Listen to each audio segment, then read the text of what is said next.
마가복음 1장은 예수님이 하나님의 아들이고 그리스도라는 복음을 압축해서 보여주는 웅장한 서론이었어요.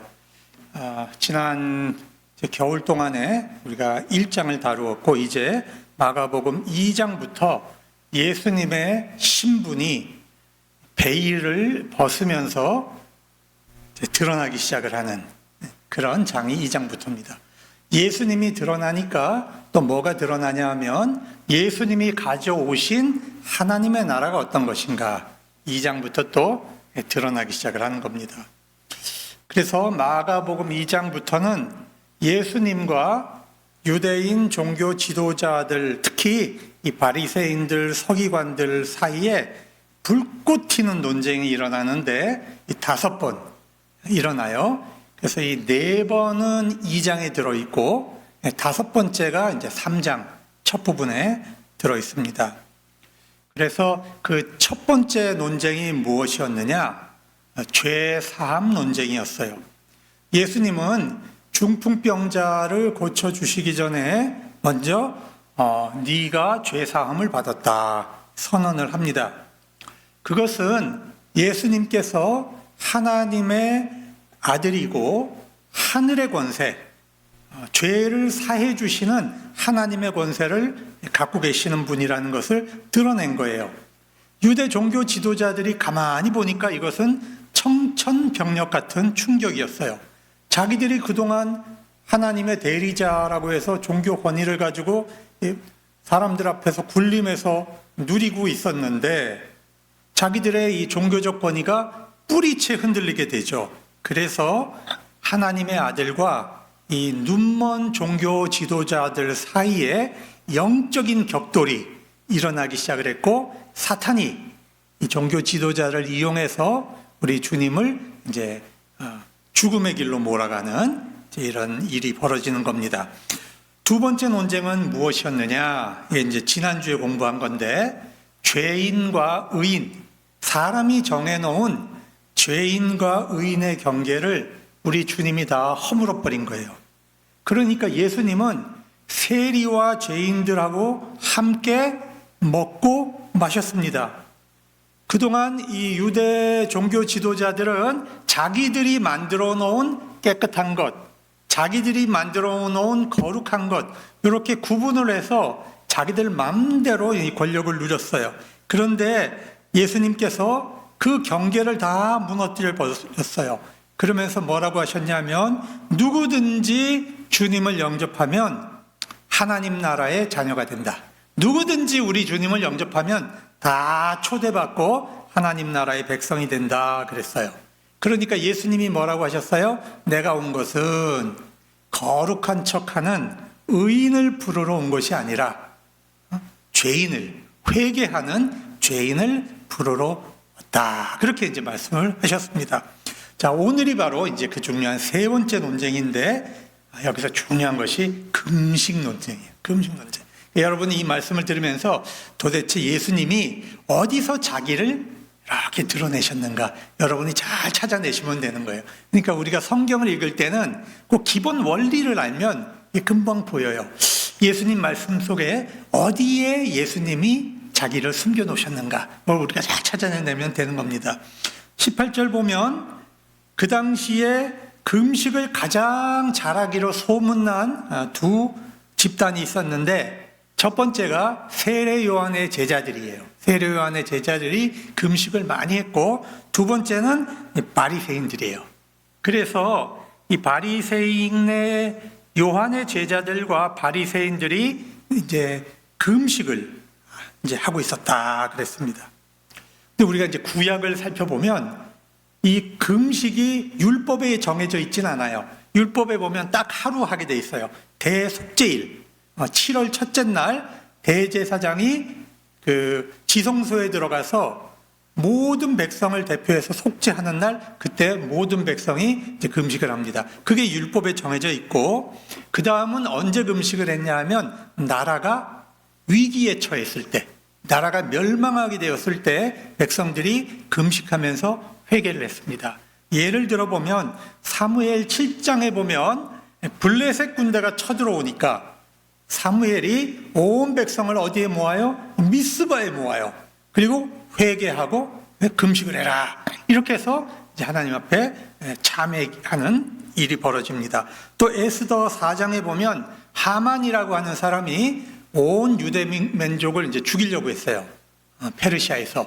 그때 이 왕후였던 에스더가 수산성에 있는 모든 유대인에게 3일 동안 먹지도 말고 마시지도 말고 나를 위해서 기도해달라. 내가 왕 앞에 나가겠다. 죽으면 죽으리라. 이 유명한 말을 그때 하게 되는 겁니다. 그래서 이 금식 기도라고 하는 것은 그냥 하는 것이 아니고 나라를 위해서, 멸망하는 나라를 구원하기 위해서 금식 기도한 것이 바로 이 전통이 됐어요. 우리도 여러분 우리 나라의 그 1차 시대 때 우리가 신사참배 많이 했어요. 그리고 목회자들이 제대로 회개를 안 했어요. 회개를.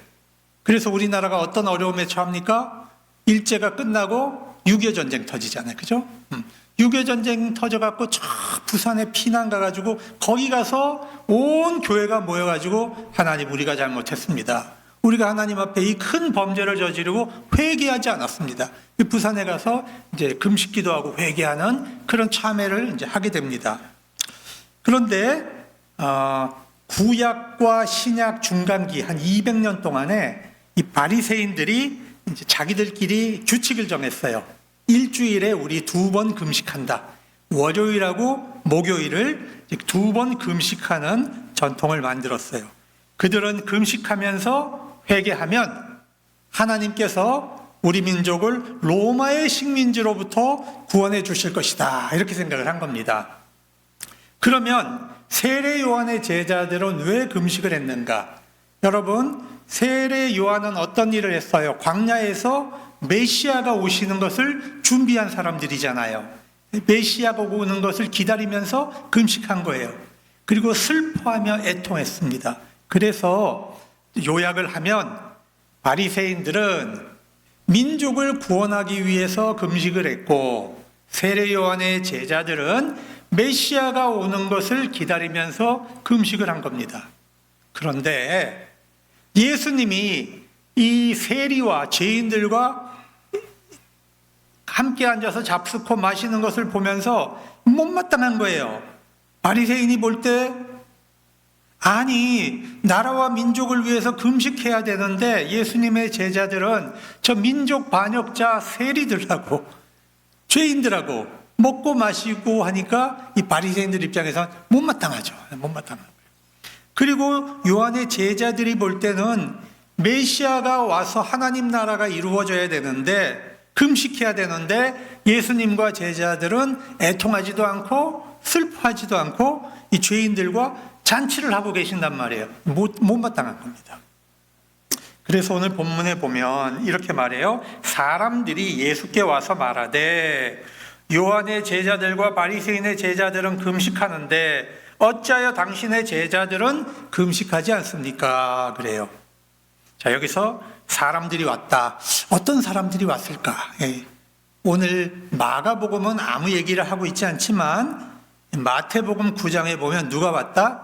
요한의 제자들이 왔다. 이렇게 돼 있고 누가복음 5장에 보면 바리새인과 서기관이 왔다. 이렇게 돼 있어요. 그러니까 금식을 잘한다고 소문난 사람들이 이제 온 거예요. 사실은. 이제 따지는 겁니다. 종합하면 자, 이 금식은 나라와 민족을 구하는 방법인데 왜 금식하지 않습니까? 이렇게 따진 겁니다. 그때 예수님은 자, 말씀은 안 하시지만 마음에 이런 답을 갖고 계십니다. 너희들이 이스라엘을 회복하기 위해서 금식을 한다고? 이스라엘을 회복하기 위한 방법은 금식이 필요한 것이 아니다. 누가 필요한가? 이스라엘을 회복하는 길은 예수 그리스도가 필요한 것이다. 자, 이것이 바로 오늘 본문의 핵심 말씀이에요. 금식이 나라를 구하는 것이 아니라 예수 그리스도가 하나님의 나라를 구한다는 거예요. 여러분, 예수님의 가치는 금식의 가치보다 훨씬 중요하죠. 훨씬 소중한 분이에요. 근데 사람들은 그 예수님의 가치는 보지 않고 무엇을 보고 있어요? 이 금식의 가치를 지금 보고 있다 그 말입니다. 예수님께서 19절에 이제 유대인의 결혼 풍습을 가지고 말씀을 하십니다. 19절 한번 읽어보겠습니다. 예수께서 그들에게 이르시되 혼인집 손님들이 신랑과 함께 있을 때에 금식할 수 있느냐? 자, 질문하셨어요. 금식할 수 있느냐? 답을 또 하십니다. 신랑과 함께 있을 동안에는 금식할 수 없느니라. 예수님이 질문하시고 예수님이 답을 하셨어요. 당연하죠. 여러분 결혼식장 가가지고 금식합니까? 제가 여러분하고 식장 가보면 자기 가족 식사 아니면 식당부터 가시더만. 잡순녀라고. 아니 결혼식장 가고 누가 금식을 해요? 잔치를 하는 건데. 그렇잖아요. 여러분 유대인 결혼식은요 최소 7일간 잔치를 해요. 어마어마하게 하죠. 여러분 결혼식이 유대인에게 있어서는 제일 중요한 행사입니다. 그래서 결혼잔치에 초대를 받으면 많은 게 면제가 됩니다. 유대인 랍비도 사람을 가르치는 그 임무에서 해방이 돼요. 그래서 결혼식에 초대받아가면 학생들 안 가르쳐도 됩니다. 교수가 초대받아가면 학생들 안 가르쳐도 된다 그 말입니다. 또 모든 이스라엘 사람들은 밤에 자기 전에 이 말씀을 묵상하는 게 있어요. 이 쉐마, 이스라엘아 들으라 그걸 묵상해야 되는데 그것도 면제가 돼요. 결혼식에 가 있으면. 또 심지어는 출애굽을 기념해서 모든 사람들이 광야에 7일간 초막절을 지내야 되거든요. 그런데 이 초막절에도 면제가 돼요. 얼마나 결혼식이 중요하면 이런 게 다 면제가 됩니까? 그런데 결혼식 잔치에 간 사람이 금식을 합니까? 당연하죠. 당연히 안 하죠. 신랑과 함께 즐겁게 먹고 잔치를 즐기는 것이 바로 예의이고 그것이 바로 전통인 것입니다. 자, 이 말씀을 할 때 여러분 여기에 예수님이 지금 숨겨져 있어요. 눈치 빠르신 분은 이미 찾으셨을 거야. 자, 이 결혼식 잔치에서 누가 예수님이에요? 신랑 대신. 바로 이 신랑 되신 분이 바로 우리 예수님이라고 하는 것이 나타나는 겁니다. 여러분 이 결혼식 잔치는 뭐다? 이것은 바로 하나님 나라 잔치입니다. 우리가 주님을 영접하고 주님의 자녀가 되면 우리는 하나님 나라 잔치에 초대를 받는 거예요. 그러면 우리 주님과 함께 있을 동안은 우리가 즐거워하고 기뻐하고 찬양하고 박수치고 즐거워하는 거지 누가 주님과 함께 있는데 신랑과 함께 있는데 울며 애통하며 금식을 하겠습니까? 예수님은 이 결혼식 비유를 통해서 자 나와 함께 있는 동안은 이 제자들이 나와 함께 있는 동안은 금식하지 않아도 된다 그 말씀을 하시는 겁니다. 그러면 예수님은 금식이 필요 없다고 하셨을까요? 그렇지 않습니다. 여러분 20절 한번 같이 읽어보겠습니다. 시작. 그러나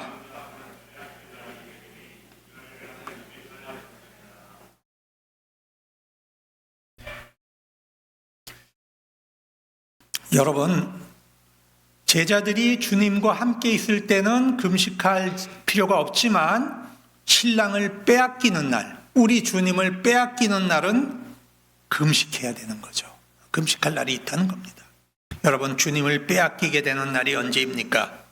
머지않아 유대 종교 지도자들하고 로마 권력자들이 짬짬이 일을 해서 우리 주님을 십자가에 못 박아 죽이는 날이 곧 다가옵니다. 그때가 되면 모든 제자들이 천국 잔치를 누리고 있을 수 없죠. 애통하며 주님을 생각하며 금식하게 되는 겁니다. 여러분 예수님이 하시는 말씀이 이런 뜻입니다. 너희가 금식과 종교 행위로 구원을 받을 수 없다. 하나님 나라를 이룰 수 없다. 오직 하나님의 아들 예수 그리스도를 믿고 그를 영접할 때 참된 이스라엘이 회복되는 것이다. 나는 그것을 위해서 십자가에 죽는 고난의 길을 가는 것이다. 이 말씀 안에 예수님의 구원과 예수님의 십자가 사역이 이 말씀 안에 숨어져 있다 그 말입니다. 여러분 이런 것을 보기 시작하면 여러분이 이제 눈이 막 뜨이는 거예요. 성경을 읽어도 우리 예수님이 막 보이는 거예요. 성경에서 예수님이 보이면 다른 거는 그냥 다 풀리는 겁니다. 우리 주님만 찾아내면 그 열쇠. 자, 제자들이 이 말을 들을 당시는 이게 무슨 소리인지 하나도 이해를 못했어요. 그렇죠? 그런데 나중에 예수님이 십자가에서 부활하시고 승천하시고 나니까 제자들이 옛날에 주님 하신 말씀을 다 새겨보니까 그때 그 말씀이 바로 이 복음이었구나 하는 것을 깨닫게 된다 그 말입니다. 자, 오늘 여러분은 저를 통해서 예수님이 하셨던 이 숨겨진 비밀을 지금 깨닫게 되는 것이죠. 이게 바로 성경의 아주 재미입니다. 재미. 여러분, 우리 신앙인은요, 하나님의 나라 잔치에서 기뻐할 때와 우리가 금식하고 애통해야 할 때를 구별할 줄 알아야 돼요. 영적으로. 잔치를 벌이고 있는데 와가지고 지잉지잉 울고 애통하면 안 되죠. 우리가 정말 슬퍼서 애통해야 될 때 혼자 막 기뻐해도 안 되는 겁니다. 그러면 언제 기뻐하고 언제 애통할 건가? 여러분 잘 들어보세요. 중요해요. 주님과 나 사이에 영적인 교제가 이루어지고 있고 교회 안에서 행복한 신앙생활을 할 때 우리는 천국잔치를 누려야 돼요. 이때는 기뻐해야 됩니다. 이때는 찬양해야 되고 즐거워해야 되고 전도해야 되고 우리가 구제해야 되고 많은 사람들에게 사랑을 베풀어야 되는 거예요. 이때는.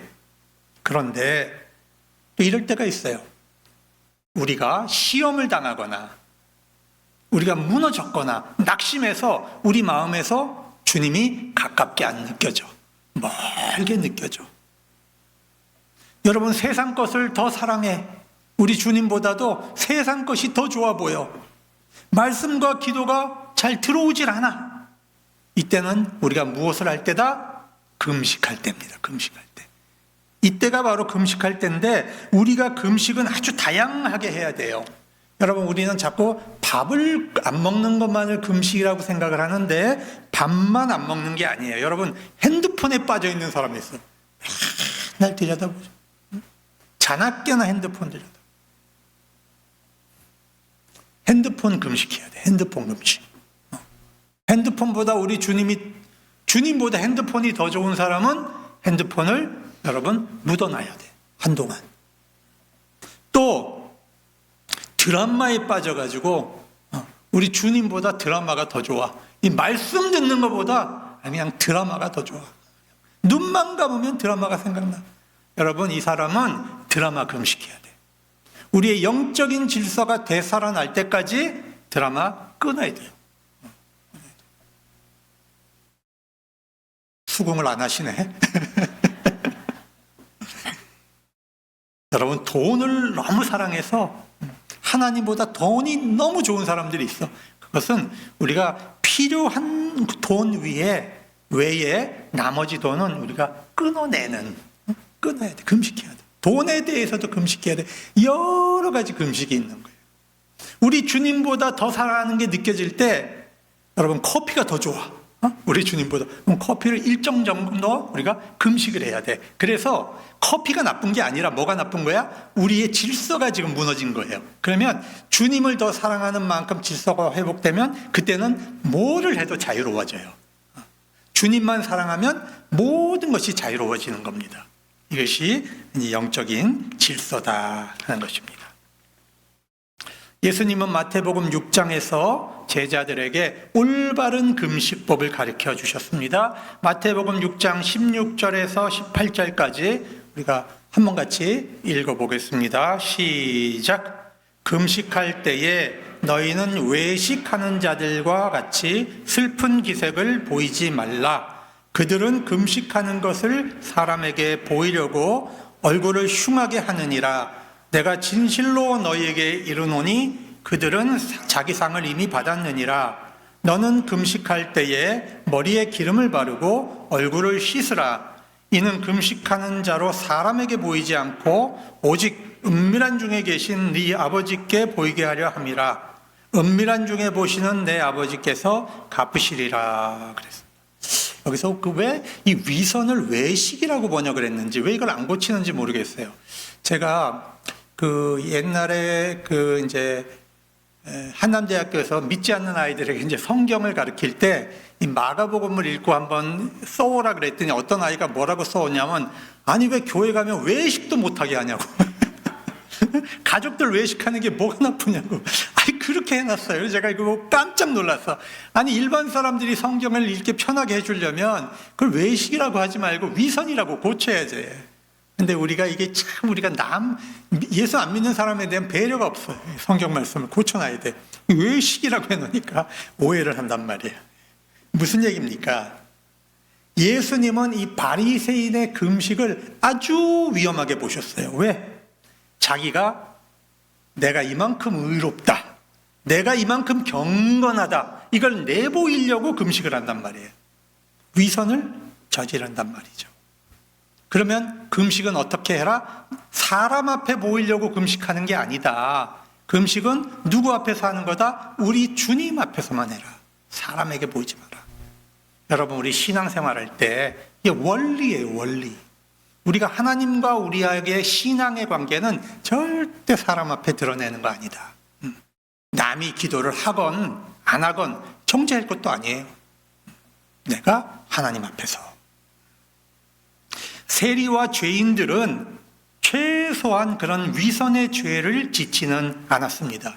그런데 누가 위험하냐? 이 종교인들이 위험해요. 종교인들이. 우리가 다 위험한 사람들이에요. 왜? 남이 볼 때 하는 행동과 남이 안 볼 때 혼자 하는 행동이 완전히 딴 사람이야. 그렇지 않아요?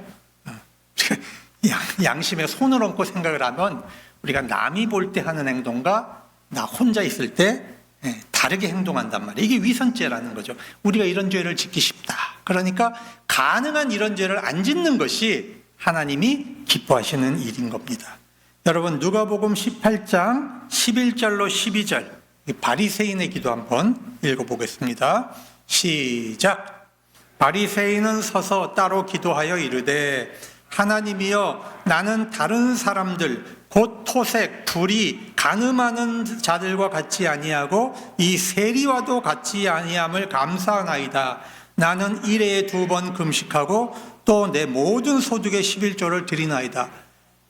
여러분, 바리새인은 기도를 하는데 따로 서서 기도해요. 이게 무슨 얘기냐면 사람들한테 보이려고, 사람들이 나 좀 봐주세요 그러고 지금 기도하는 거예요. 그리고 하나님 앞에 감사하는 것 같지만 사실은 뭐 하는 거예요? 잘난 체 하는 거죠. 잘난 체.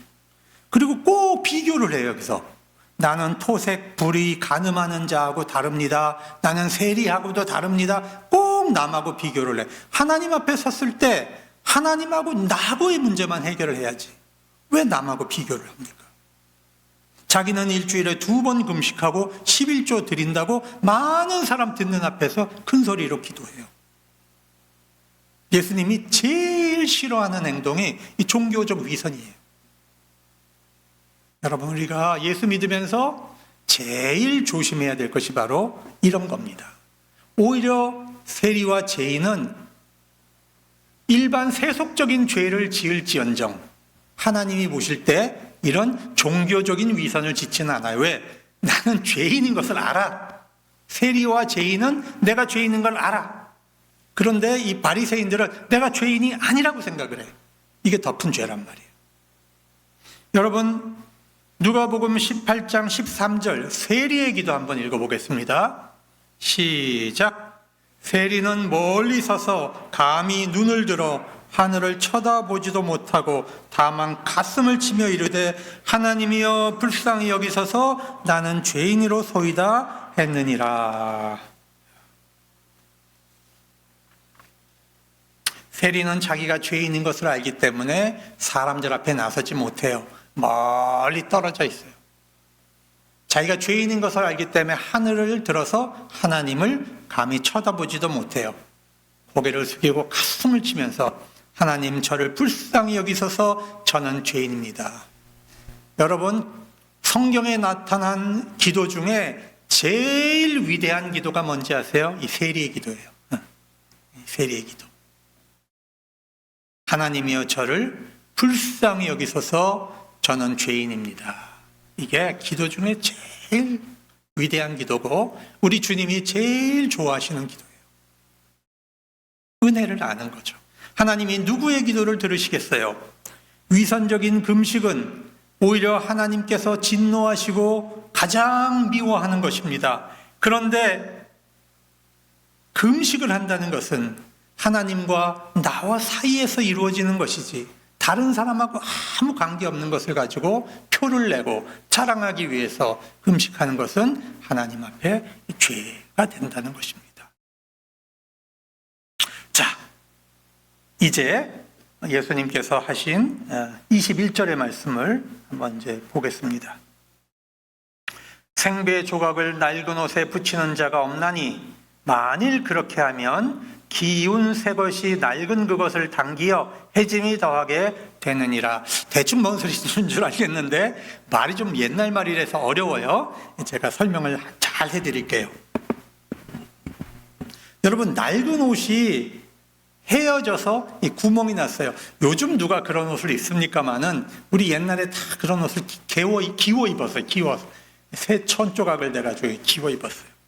그런데 그때 수리한다고 해서 이 생배 조각을 여기다 대고 꿰매요. 그러면 어떤 일이 일어나냐 그겁니다. 여러분, 이 생배라고 하는 것은 아직 물에다 집어넣지 않은, 아직 물을 먹지 않은 생배입니다. 그러면 이 생배를 여기다 기워갖고 빨래를 하면 어떤 일이 벌어져요? 이 생배는 확 쪼그라들어요. 그죠? 확 쪼그라들어요. 그러면 낡은 옷은 안 쪼그라들어요. 그대로 있어요. 생배만 확 쪼그라들어. 그러면 이 기워놓은 게 어떻게 되겠어요? 이게 수축이 되면서 다 틀어진단 말입니다. 그러니까 낡은 옷이 완전히 못쓰게 망가진다, 그 소리예요. 그러면 이게 무슨 소린가? 낡은 옷이라고 하는 것은 바로 유대인들이 붙잡고 있는 이 율법주의, 낡아 빠진 종교, 이것이 바로 낡은 옷이에요. 주님 당시의 유대 종교는 이미 하나님하고는 아무 관계가 없어요. 그저 낡은 종교가 되어버렸습니다. 거기서 상층부를 차지하고 있는 종교 지도자들은 이 성전세, 세금 내는 거 받아갖고 자기들만 잘 먹고 잘 살고 백성들을 착취하는 사람이 되어버렸어요. 그런데 이 생배 조각은 뭡니까? 바로 우리 주님의 복음이란 말이에요. 우리 주님의 복음. 그러니까 이 복음을, 낡아 빠진 종교를 메우는 그런 기능으로 쓰면 안 된다고 경고하는 거예요. 그러니까 너희들이 옛날 종교, 다 무너져가는 죽은 종교를 믿으면서 필요할 때만 나를 찾는, 필요할 때만 주님을 찾는 그런 신앙을 가져서는 안 된다, 그 말입니다. 여러분, 우리가 마찬가지예요. 예수 믿는 것은 예수의 생명을 받아들여서 우리 전체가 바뀌어야 돼요. 전체가. 그런데 사람들은 내가 가지고 있었던 옛날 습관, 내가 갖고 있었던 옛날 종교, 내 고집, 이런 건 하나도 안 바뀌어. 그러면서 무슨 사고가 생기고 어려움이 생기면 그때 예수님 찾아. 그때 예수님 찾아가지고 해결해 주세요, 그런단 말이에요. 그러면 그게 예수 믿는 거냐? 아니다, 그 말입니다. 우리가 예수 믿는 것은 어떻게 하는 것이다? 예수님을 중심으로 나의 모든 게 바뀌어야, 모든 게 바뀌어야 이게 복음이고 이게 하나님의 나라가 되는 거예요. 여러분, 우리가 예수 믿는다는 것은 필요할 때만 예수님 찾는 그런 종교를 믿어서 안 된다. 여러분, 우리가 안 바뀌고 예수 믿으면 어떻게 된다? 더 찢어지는 거예요. 더 찢어지는 거. 더 망가지는 거예요. 우리가 어떻게 하든지 예수님을 중심으로 우리가 바뀌고 또 회개하고 또 변하고, 그래서 날마다 우리의 믿음이 새로워지는 그런 신앙생활을 해야 이것이 바로 우리 주님이 기뻐하시는 예수 믿는 것이고 복음 생활이 되는 겁니다. 그러면 세례 요한의 제자들은 뭐가 문제였을까요? 여러분, 세례 요한의 역할은 뭐예요? 우리 예수님 오시는 걸 준비하는 거죠. 이 구약이 끝나는 거예요. 우리 예수님이 오시면서 구약이 끝나고 신약이 시작이 됩니다. 하나님 나라가 시작이 됐어요. 이제 세례 요한은 끝났어요.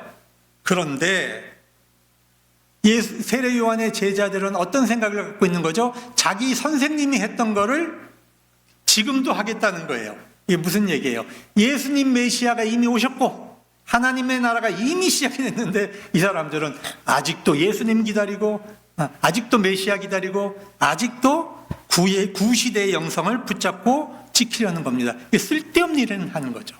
이래서도 안 된다 이겁니다. 예수를 믿었으면 과거의 것은 다 접어라. 이제 예수님을 중심으로 살아라. 그것이 바로 생배 조각을 낡은 옷에 붙이면 안 된다. 그 말을 하고 있는 겁니다. 자, 22절 말씀 한번 같이 읽어봅니다. 다 같이 시작. 새 포도주를 낡은 가죽 부대에 넣는 자가 없나니 만일 그렇게 하면 새 포도주가 부대를 터뜨려 포도주와 부대를 버리게 되느니라. 오직 새 포도주는 새 부대 안에 넣느니라. 이거 비슷한 이야기죠, 그죠? 앞에 거나 뒤에 거나 비슷한데 예수님은 뭐 한 번만 하셔도 될 걸 왜 비슷한 얘기를 또 하셨을까? 여러분, 이거 비슷한 얘기인데 다른 게 있어요. 다른 게 차이가 있는데, 생배 조각은 어떻게 되는 거죠? 줄어드는 거죠. 줄어들어서 터지는 건데, 포도주는 어떻게 되는 거예요? 이게 터지는 거예요. 그죠? 발효가 돼가지고 팽창을 합니다. 그런데 이 가죽 부대는 탄력이 없어. 너무 오래되고 낡아가지고 뻣뻣해요. 뻣뻣하고 딱딱해. 그러면 안에서 세포주가 발효가 되면서 펑 터져버린단 말이에요. 그러니까 하나는 수축하는 힘이 있는 거고 하나는 팽창하는 힘이 있는 겁니다. 그리고 옷은 누가 입는 거예요? 여럿이 돌려 입어요? 아니요. 옷은 우리가 개인이 입는 겁니다. 개인. 근데 이 부대 안에 들어있는 포도주는 혼자 먹는 게 아닙니다. 그러니까는 가족이 함께 먹고 공동체가 함께 먹는 거예요. 그러니까 이 생배에 해당하는 것은 바로 우리 개인의 영성을 얘기하는 거예요. 개인의 영성. 그 다음에 이 새 포도주라고 하는 것은 교회 공동체가 바뀌어야 된다. 그 교회 공동체의 영성을 말하고 있는 것입니다. 나 개인이 하나님의 것으로 바뀌어야만 우리가 복음에 합당한 사람이 되는 것입니다. 내가 하나님의 사람이 되지 않으면 내 안에 복음이 역사하실 수가 없어요.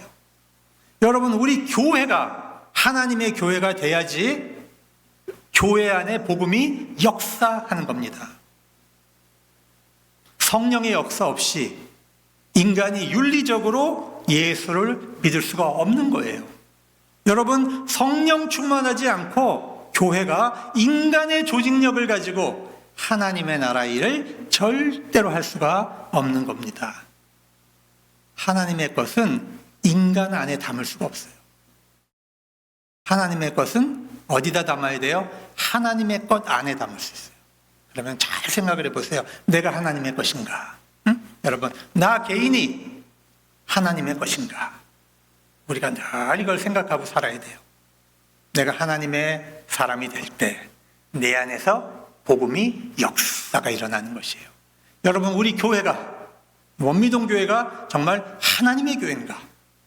우리 인간이 좌우하는 교회가 아니라 하나님의 교회인가? 그럴 때 이 안에 있는 우리 예수님의 복음은 생명을 살리는 역사가 일어나는 것입니다. 사랑하는 여러분, 바리새인과 요한의 제자는 금식을 했는데 예수 없는 금식을 했어. 예수 없는 금식. 여러분, 이게 얼마나 위험한가. 그것이 나라를 구하고 백성을 구하고 종교를 구한다고 믿었어요. 그런 것은 다 생명이 없고 껍데기만 남는 종교입니다. 아무리 열심히 해봐야 주님과 하나님하고 아무 관계가 없어요. 그것이 오히려 예수를 십자가에 못 박아 죽이는 그런 종교가 된 겁니다. 여러분, 우리가 예수 믿는다고 하면서 예수 없이 하는 게 너무 많아. 예수 없이 하는 게. 금식을 하든 전도를 하든 우리가 11조를 하든 헌금을 하든 무엇을 하든지 그 안에 뭐가 있어야 돼요? 예수님이 있어야 돼요. 예수님이. 사도 바울이 이렇게 말했습니다. 먹든지 마시든지 주를 위해 하라 했죠. 이 말을 더 확대해 보겠습니다. 우리가 천국 잔치를 즐기든지 금식을 하든지 다 누구를 위해서 해야 되는 거예요? 우리 주님을 위해서 해야 되는 겁니다. 나를 위해서 하는 게 아니다. 그 말입니다. 기도하겠습니다.